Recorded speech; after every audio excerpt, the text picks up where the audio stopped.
espírito está consumado. Água, tal, ligação total, é vida. Aqui você tem vida. Aqui você tem bagaço, açúcar e um copo que poderia ser esse aqui com água. Aqui você tem a vida, você tem o mesmo espírito da fé. Vamos ver isso melhor? Olha, 1 Pedro, rapidamente, Êxodo capítulo 3, versículo 2, nós vemos que algo revelador sobre a existência de Cristo, como o espírito da fé se manifestou. Nós vamos ver agora a existência de Cristo e como o espírito da fé se manifestou. Eu vou fazer uma leitura um pouco rápida, porque nosso tempo está correndo, mas Êxodo capítulo 3, versículo 2, apareceu o anjo do Senhor numa chama de fogo por meio de uma sarça. A sarça ardia no fogo e a sarça não se consumia. Disse mais no versículo 6, eu sou o Deus teu pai, eu sou o Deus de Abraão, o Deus de Isaque, o Deus de Jacó. Uma manifestação do Espírito na sarça ardente. João 8, 5, 8. Antes que Abraão existisse, eu sou. Jesus dizendo, olha, antes de Abraão, lá naquela sarça, eu estava lá. Eu sou. Deus mandou Moisés dizer ao povo o quê? Eu sou. Diga ao povo que eu sou. Ok? Isso é concreto. 1 Pedro capítulo 1, versículo 18 a 20 diz, sabendo que não foi mediante, 1 Pedro 1, 18 a 20, sabendo que não foi mediante coisas corruptíveis, como prata ou ouro que fostes resgatados do vosso fútil procedimento que vossos pais vos legaram, mas pelo precioso sangue, por aquilo que saiu da carne, pelo precioso sangue, como de cordeiro sem defeito, sem mácula, o sangue de Cristo. Ah, por que Jesus foi à cruz? Ele estava no cumprimento da lei, ele era um cordeiro, ele estava cumprindo a profecia de Isaías, uma linguagem humana. Isaías disse, ele como cordeiro vai ser levado ao matadouro, a ovelha antes de ir para o matadouro, a ovelha antes de ir para o matadouro, a ovelha antes de ser imolada, a ovelha antes de ser sacrificada, era lavada. Como último sacrifício, Jesus então, João Batista como precursor no deserto, pregava o batismo do arrependimento, convergia neste tipo de sacrifício todas as rituais de purificação que sempre se desencadeavam na limpeza, na lavagem. Jesus então vai, é lavado, oferece o sacrifício, cumpriu tudo, pagou o preço, desceu, foi lá, sangue, e ali nós temos consumado, então todos os sacrifícios, todos eles.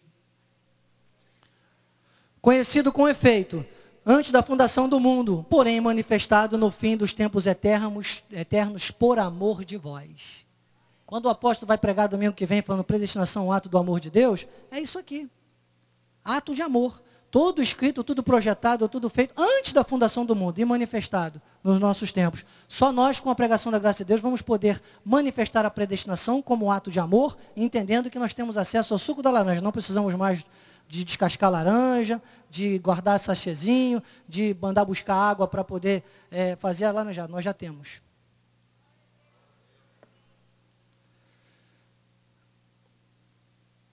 Pois ele diz assim, conhecido com efeito. Olha, irmãos, em Apocalipse 13:8 fala que o Cordeiro foi morto antes da fundação do mundo. Apocalipse 13:8.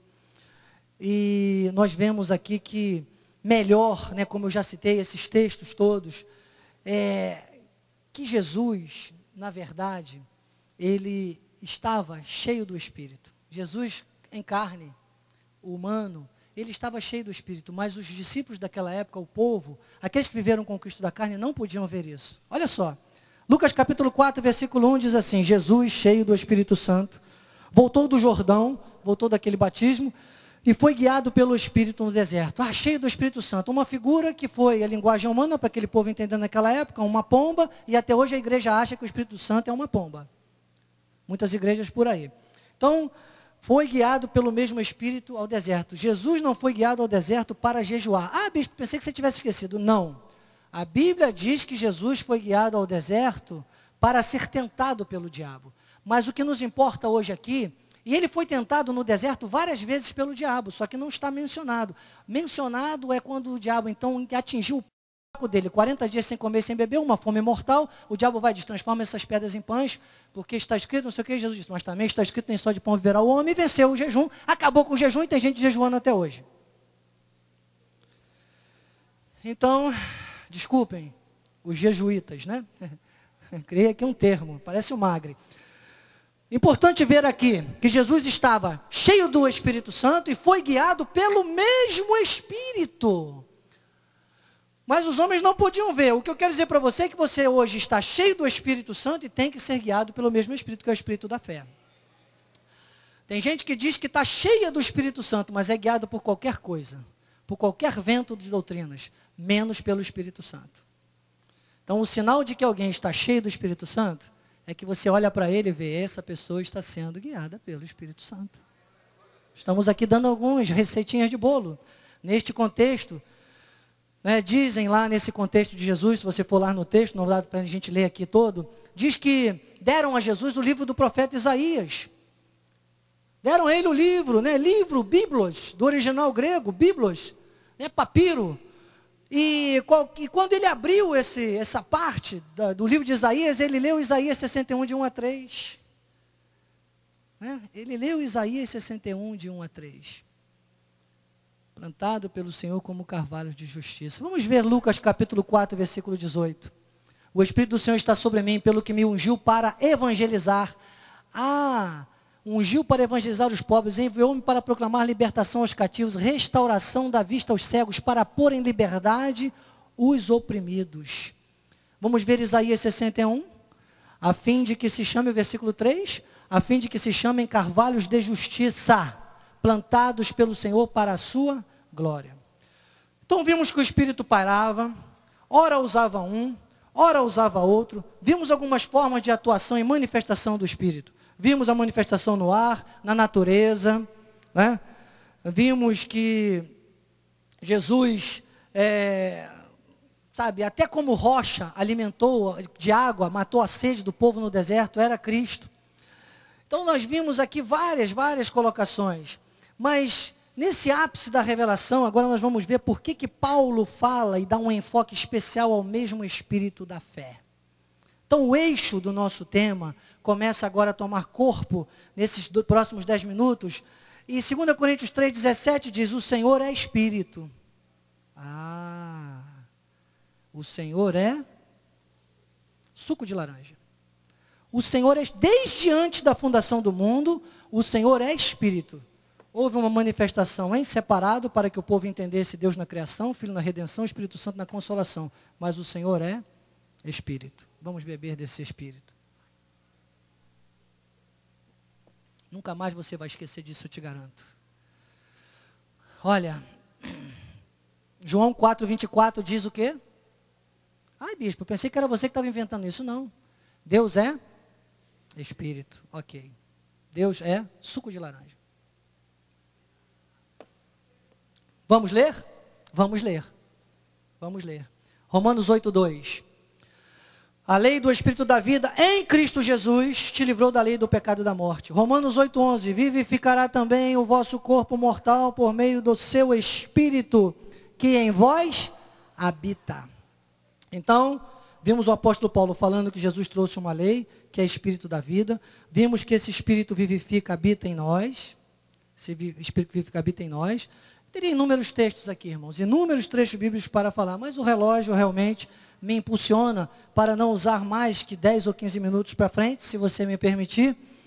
Já trancaram a porta, obrigado, Mas Paulo ainda fala à igreja de Coríntios, em 1 Coríntios 15, versículo 45, ele diz assim, 1 Coríntios, nós não colocamos no telão, mas eu vou citar aqui 1 Coríntios capítulo 15, versículo 45, Paulo diz que o último Adão, Jesus, é espírito vivificante. O último Adão, Jesus, aquele revelado ao apóstolo Paulo, aquele manifestado nesta mistura aqui, ele é espírito vivificante, ele é o espírito da fé, ele é o espírito que tem que habitar em nossas vidas. Eu ouvi 3 aplausos, acompanhem, por favor.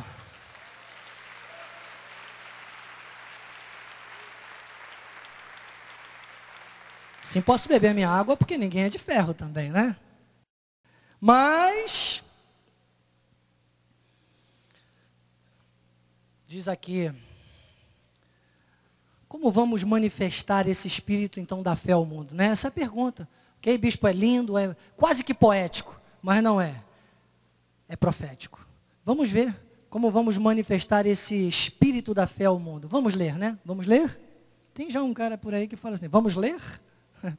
Pena que eles ainda não têm essa revelação, mas vai ter. Quem sabe está nos assistindo hoje, também pela televisão, pela internet, né? 2 Timóteo 2, 1 a 15. Tu, pois, filho meu, 2 Timóteo capítulo 2, do versículo 1 ao versículo 15, eu vou ler direto.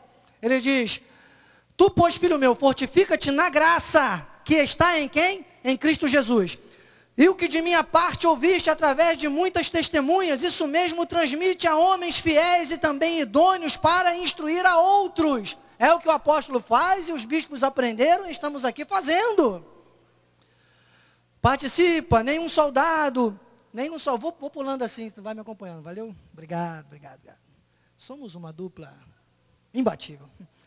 Então, nenhum soldado, depois igualmente o atleta não é coroado se não lutar segundo as normas. O lavrador que trabalha deve ser o primeiro a participar dos frutos, e aí ele vai orientando. Pondera o que acabo de dizer, porque o Senhor te dará compreensão em todas as coisas. Irmão, pondera sempre. Quando eu cheguei nesse ministério, eu cheguei cheio de dúvidas, mas pondera, porque Deus vai dando compreensão. Lembra-te de Cristo ressuscitado dentre os mortos, descendente de Davi, segundo. Por que a gente às vezes teima em falar, não é bem assim, irmãos? É assim que está na Bíblia. É assim mesmo.